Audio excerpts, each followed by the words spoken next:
አላህ በሚለው መለኮታዊ ስም ላይ ሁለት ነገር መናገር ፈልጋለሁ።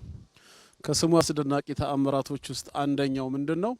ፊደል በጎደለበት ቁጥር የቀረው ነገር አላህነቱን ከማመልከት የማይቀር መሆኑ ነው። አራት ፊደላቶች ነው ያሉት፣ አሊፍ፣ ሁለት ላሞችና ሀ ነው። የመጀመሪያውን አሊፍ ብንቆርጠው የቀረው ምን ይሆናል? ሊላህ ይሆናል። ወሊላሂ ማ ፊ ሰማዋት ወማ ፊል አርድ። የመጀመሪያውን አሊፍና ቀጣዩን ላም ደግሞ ስንቆርጠው ምን ይቀራል? ለሁ ወለሁ ማ ሰከነ ፊል ለይሊ ወነሃር ወለሁ መን ፊ ሰማዋት ወልአርድ እያለ አላህነቱን ይጠቁማል።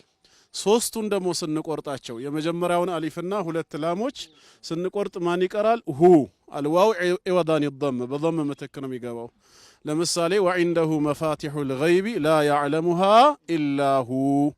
ከመሃል ደግሞ እንቁረጥ እንበልና ከአራቱ አንዱን ላም ስንቆርጠው የቀረው ኢላህ ይሆናል።